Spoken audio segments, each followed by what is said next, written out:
एक जंगल में खतरनाक जानवर रहते थे। इन जानवरों का शिकार करने दूर दूर से लोग आते थे। ऐसे ही बॉब और सैम भी शिकार करने उस जंगल में आते हैं। बॉब जल्दबाजी में गोली चलाता है, इसलिए सैम बॉब की जल्दबाजी पर बेहद गुस्सा करता है और उसे टेंट में भेजकर खुद कुछ जंगलियों को लेकर शिकार पर चला जाता है। सैम एक राइनो का निशान देखता है। जंगली सैम को बताते हैं कि यह राइनो कबीले का निशान है। इस निशान का मतलब है कि यहाँ से राइनो कबीले की सरहद शुरू होती है। यहाँ से आगे जाना मतलब मौत को दावत देना है। मगर सैम उनकी बात नहीं मानता और अकेले ही राइनो कबीले की सरहद में चला जाता है। कुछ दूर आगे जाने पर उसे कुछ जंगली घेर लेते हैं। वह बताते हैं कि तुम राइनो कबीले की सरहद में आ चुके हो। हम तारा कबीले के लोग हैं और हम राइनो कबीले की सरहद की सुरक्षा करते हैं। कहकर वह सैम को अपने साथ ले गए। कुछ देर में वे तारा कबीले में पहुंच गए। सरदार कहता है कि तुमको मरना होगा क्योंकि कोई भी हमारी शरत में नहीं आता। सैम के सामने राइनो का एक पुतला आता है। जंगली जैसे ही सैम को मारने लगते हैं तभी सैम पुतले को हाथ लगाता है, जिससे सभी जंगली पुतले बन जाते हैं। इसी बीच सामने वाली गुफा का दरवाजा खुल जाता है। सैम ने इतना खूबसूरत जंगल कभी नहीं देखा था।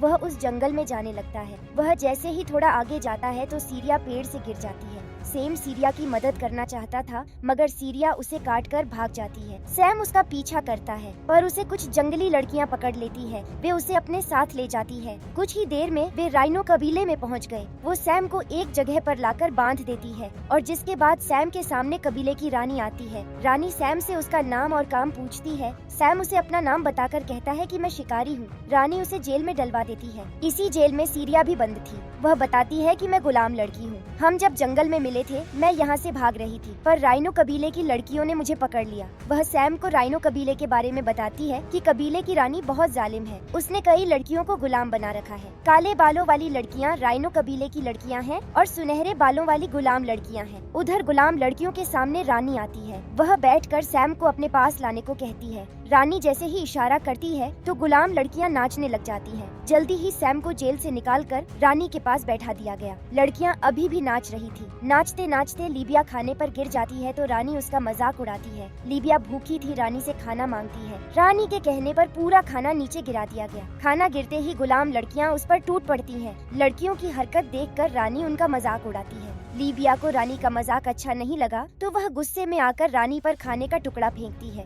रानी गुस्से में आकर उसकी पिटाई करके उसे जान से मार देती है। रानी की बेरहमी देखकर सैम का दिमाग खराब हो गया। कुछ देर बाद रानी सैम को बुलावा भेजती है। जब सैम उसके पास आया तो रानी ने उसे अपने पास बिठाकर उसे दारू पिलाई। इसके बाद वह सैम के साथ संभोग करना चाहती है तो वह उसे रोक देता है। रानी अपनी प्यास बुझाना चाहती थी मगर सैम ने मना कर दिया था। रानी गुस्से में आकर उसे जेल में डाल देती है। इस बार सैम को गुलामों की जेल में डाला गया था। यहाँ कई गुलाम काम कर रहे थे। जंगल में जब भी कोई आदमी आता था तो रानी उसे पकड़कर गुलाम बना लेती और पूरी जिंदगी काम करवाती। देर रात रानी के कहने पर सभी गुलाम लड़कियां राइनो के पुतले के पास आने लगती। राइनो कबीला राइनो के पुतले को पूछता था और वे उसके जरिए अपने देवता से बात करते थे। यह कबीला अपने देवता को खुश करने के लिए हर हफ्ते उसे एक लड़की देता था। आज भी रानी अपने राइनो देवता को एक लड़की देंगी। सबसे पहले रानी अपने देवता को माथा टेकती है और बाद में सभी लड़कियां बारी बारी से देवता के सामने माथा टेकती हैं। राइनो झाड़ियों में छुपकर सभी लड़कियों का बदन देख रहा था। सभी लड़कियों को देखने के बाद वह सोफी को पसंद करता है। सोफी को देवता के लिए तैयार करके राइनो पुतले पर बिठा दिया गया। पुतले के सामने सभी लड़कियां माथा टेककर अपने निवास स्थान पर चली गई और अंत में रानी भी माथा टेककर चली जाती है। सबको जाने के बाद देवता आकर सोफी को ले जाता है।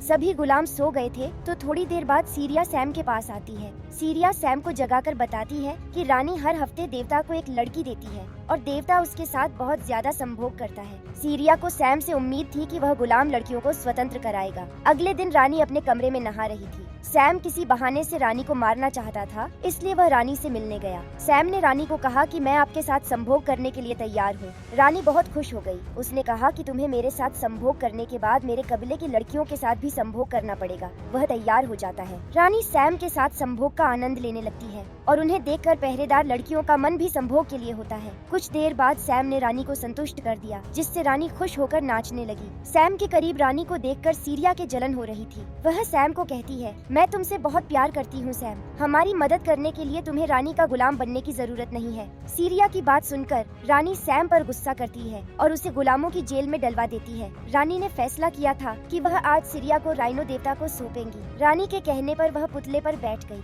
और लड़कियां उसके सामने माथा टेक कर जाने लगी। उधर जेल में रानी के गुलाम सैम की हथकड़ियां तोड़ने लगे। इधर लड़कियां सीरिया के सामने माथा टेक रही थी। जल्दी ही सैम की हथकड़ियां टूट जाती है और गुलाम राइनो कबीले की लड़कियों पर हमला कर देते हैं। उधर देवता झाड़ियों से बाहर निकल आया। तभी सैम आकर देवता पर हमला कर देता है। देवता का नकाब हटाने पर पता चलता है कि पीछे एक जंगली था। रानी सीरिया को मारने की कोशिश करती है, लेकिन सैम रानी के धक्का देता है, जिससे रानी बेहोश हो जाती है। देखते ही देखते कई नकाबपोश झाड़ियों से बाहर आने लगे। राइनो कबीले की लड़कियां उन्हें अपना देवता मानती थी, लेकिन ये सब जंगली थे जो लड़कियों को मूर्ख बना रहे थे। तभी गुलाम यहाँ आ गए तो उन्हें देखकर जंगली भागने लगे, पर गुलाम उनके पीछे दौड़ते हैं और एक खतरनाक युद्ध शुरू हो जाता है। इसी बीच रानी को भी होश आ गया और वह भी लड़ाई में कूद गई। जंगलियों से गुलाम हारने लगे, पर तभी राइनो कबीले का असली देवता राइनो आ जाता है। रानी उसके सामने माथा टेकती है, पर राइनो देवता उसे मार देते हैं। असली देवता को देखकर सभी जंगली डरकर भाग गए। अब राइनो देवता भी गायब हो जाता है और सब कुछ शांत हो जाता है। सीरिया सैम को यही रोककर उसे अपने साथ रहने के लिए कहती है, पर सैम अपनी दुनिया में वापस जाना चाहता था।